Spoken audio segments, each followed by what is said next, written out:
भक्त जनों, आज आप सुने बुध प्रदोष व्रत कथा। प्राचीन काल में एक गरीब पुजारी हुआ करता था।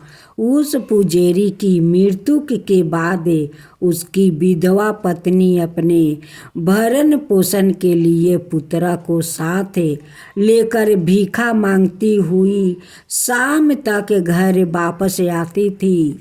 एक दिन उसकी मुलाकात विदर्भ देश के राजकुमार से हुआ, जो कि अपने पिता की मृत्यु के बाद दर दर भटकने लगा।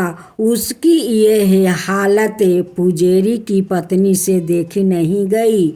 वो उस राजकुमार को अपने साथ अपने घर ले आई और पुत्रा जैसा रखने लगी। एक दिन पुजारी की पत्नी अपने साथ दोनों पुत्रा को सांडिल ऋषि के आश्रम में ले गई।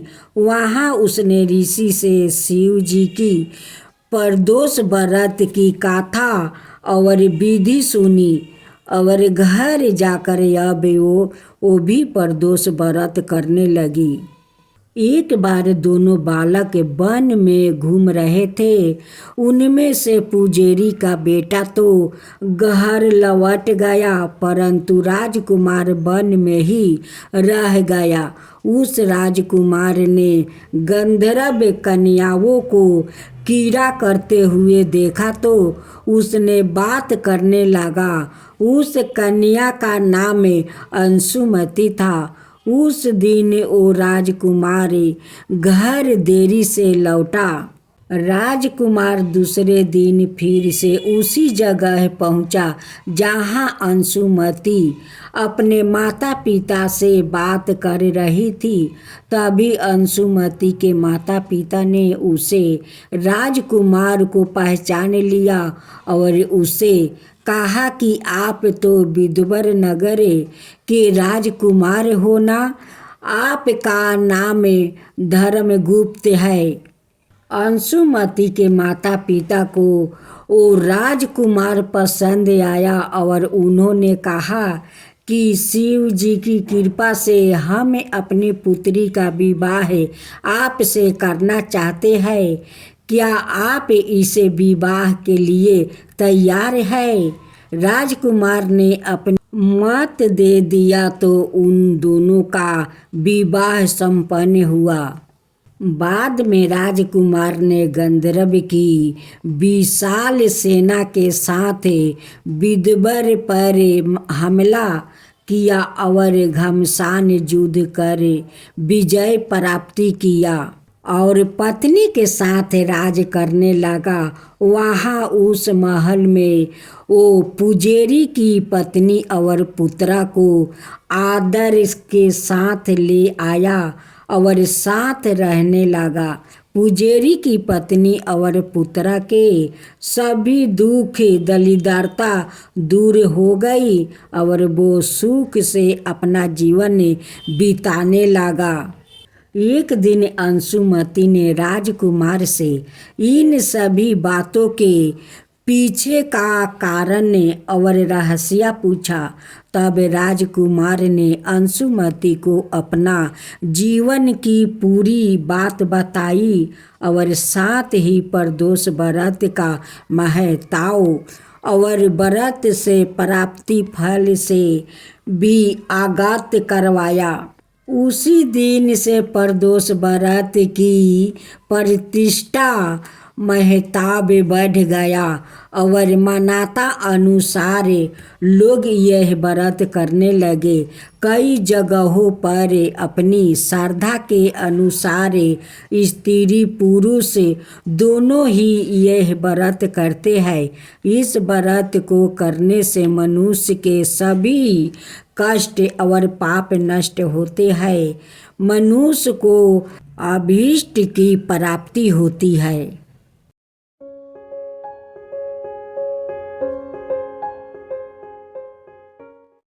भोलेनाथ की जय हो, भोलेनाथ की जय हो, माता पार्वती की जय हो, माता पार्वती की जय हो। एक साहूकार था जो भगवान शिव का अनाय भक्त था। उसके पास धन धन आए, किसी भी चीज की कमी नहीं थी, लेकिन उसकी कोई संतान नहीं थी।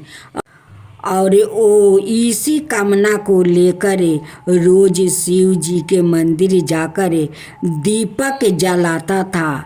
उसके इस भक्ति भाव को देखकर एक दिन माता पार्वती ने शिव जी से कहा कि प्रभु, यह साहूकार आपका अनय भक्त है, इसको किसी बात का कष्ट है तो आपको उसे अवश्य दूर करना चाहिए। शिव जी बोले कि हे पार्वती, इस साहूकार के पास पुत्र नहीं है, यह इसी से दुखी रहता है। माता पार्वती कहती है कि हे ईश्वर, कृपा करके इसे पुत्र का वरदान दे दीजिए। तब भोलेनाथ ने कहा कि हे पार्वती, साहूकार के भाग्य में पुत्र का योग नहीं है। ऐसे में अगर इसे पुत्र प्राप्ति का वरदान मिल भी गया तो वो केवल 12 बरस की आयु तक ही जीवित रहेगा। यह सुनने के बाद भी माता पार्वती ने कहा कि हे प्रभु, आपको इस साहूकार को पुत्र का वरदान देना ही होगा। अनाथ भक्त क्यों आपकी सेवा पूजा करेंगे। माता के बार बार कहने से भोलेनाथ ने साहूकार को पुत्र का वरदान दे दिया, लेकिन यह भी कहा कि वो केवल 12 बरस तक ही जीवित रहेगा। साहूकार यह सारी बातें सुन रहा था, इसलिए उसे ना तो खुशी हुई और ना ही दुख। वो पहले की तरह भोलेनाथ की पूजा अर्चना करता रहा। उधर सेठानी गर्भवती हुई और 9 महीने के बाद एक सुंदर सा बालक की प्राप्ति हुई। परिवार में खूब उत्साह मनाया गया, लेकिन साहूकार पहले ही की तरह रहा और उसने लड़का की 12 बरस की आयु का जिक्र किसी से भी नहीं किया। जब बालक 11 बरस की आयु हो गई तो एक दिन साहूकार की सेठानी ने बालक के विवाह के लिए कहा। तो साहूकार ने कहा कि वो अभी बालक को पढ़ने के लिए काशी जी भेजेंगे। इसके बाद उसने बालक के मामा जी को बुलाया और कहा कि इसे काशी पढ़ने के लिए ले जाओ और रास्ते में जिस भी स्थान पर रुकना, वहाँ यज्ञ करते और ब्राह्मणों को भोजन कराते हुए आगे बढ़ना। उन्होंने भी इसी तरह करते हुए जा रहे थे कि रास्ते में एक राजकुमारी का विवाह था। जिससे उसका विवाह होने वाला था वो एक आँख से काना था। तो उसके पिता ने जब अति सुंदर साहूकार के बेटे को देखा तो उनके मन में आया कि क्यों ना इसे ही घोड़ी पर बैठाकर शादी के सारे कार्य संपन्न करवा लिया जाए। तो उन्होंने मामा से बात की और कहा कि इसके बदले में वो अथाह धन देंगे। तो वो भी राजी हो गया।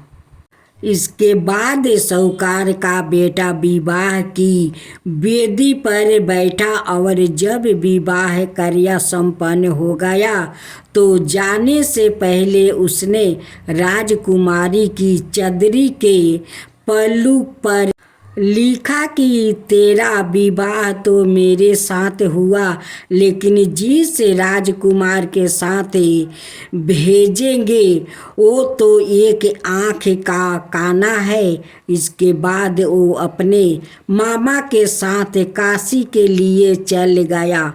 उधर जब राजकुमारी ने अपनी चुनरी पर यह लिखा हुआ पाया तो उसने राजकुमार के साथ जाने से मना कर दिया। तो राजा ने भी अपनी पुत्री को बारात के साथ विदा नहीं किया। बारात वापस लौट गई। उधर मामा और भांजे काशी पहुंच गए थे। एक दिन जब मामा ने जग रचा रखा था और भांजा बहुत देर तक बाहर नहीं आए तो मामा ने अंदर जाकर देखा तो भांजे का प्राण निकल चुके थे। वो बहुत परेशान हुए, लेकिन सोचा कि अभी रोना पीटना मचाया तो ब्राह्मण चल जाएंगे और जग का कार्य अधूरा रह जाएगा। जब जग संपन्न हुआ तो मामा ने रोना पीटना शुरू किया। उसी समय शिव पार्वती उधर से जा रहे थे तो माता पार्वती ने शिव जी से पूछा, हे प्रभु, ये कौन रो रहा है? तभी उन्हें पता चलता है कि यह तो भोलेनाथ के आशीर्वाद से जन्म हुआ साहूकार का पुत्रा है। तब माता पार्वती कहती है कि हे स्वामी, इसे जीवित कर दीजिए। अनाथ रोते रोते इसके माता पिता के प्राण निकल जाएंगे। तब भोलेनाथ ने कहा कि हे पार्वती, इसकी आहु इतना ही थी सो वो भोग चुका है। लेकिन माँ के बार बार आग्रह करने पर भोलेनाथ ने जीवित कर दिया। लड़का ओम नमः शिवाय करते हुए उठा और मामा भांजे दोनों के ईश्वर को धन्यवाद दिया और अपनी नगरी की ओर लौटा। रास्ते में वही नगर पारा और राजकुमारी ने उन्हें पहचान लिया। तब राजा ने राजकुमारी को साहूकार के बेटे के साथ बहुत सारे धन धनाये के साथ विदा किया। उधर साहूकार और उसकी पत्नी छत पर बैठे थे। उन्होंने यह प्राण कर रखा था कि यदि उनका पुत्र सकुशल ना लौटा तो वो छत से कूदकर अपना प्राण त्याग देंगे। तभी लड़के के मामा ने आकर साहूकार के बेटे और बहू के आने का समाचार सुनाया, लेकिन वो नहीं माने तो मामा ने शपथ पूर्वक कहा। तब तो दोनों को विश्वास हो गया और दोनों ने अपने बेटे बहू का स्वागत किया। उसी रात साहूकार को सपने में शिव जी ने दर्शन दिया और कहा कि तुम्हारे पूजन से मैं प्रसन्न हुआ। इसी प्रकार जो भी व्याकृत इस कथा को पढ़ेगा या सुनेगा उसके समस्त दुखों दूर हो जाएगा और मन बचित सभी कामनाओं की पूर्ति होगी। जय शिवा ओमकारा, प्रभु हरे शिवा ओमकारा। ब्रह्मा विष्णु सदा शिव अर्धंगिनी धारा। ओम जय शिवा ओमकारा। एकानन चतुरानन पंचानन राजे। शिव पंचानन राजे। हंसासन गरुड़ासन विषवाहन साजे। ओम जय शिवा ओमकारा। दो भुज चार चतुर भुज दस भुज अति सोहे। तीनों रूप निरखता त्रिभुवन जन मोहे। ओम जय शिवा ओमकारा।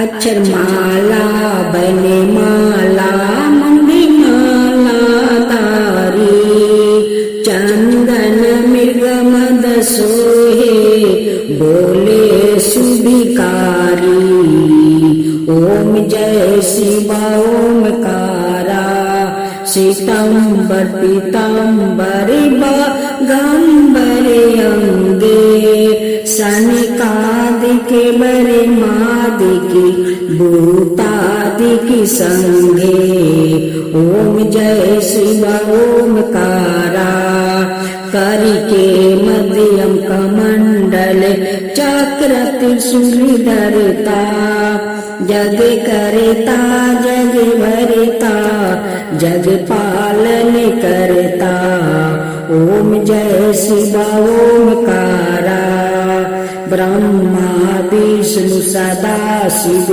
जानते अविवेका प्राण बचर के मध्यम याहे तीनों एका ओम जय शिवा ओमकारा तीर गुण शिवाजी के आरती जो कोई नर गावे शिवा जो कोई नर गावे कहत शिवानंद स्वामी मन भजत शिवानंद स्वामी मन बाचित फल पावे ओम जय शिवा ओमकारा जय शिवा ओम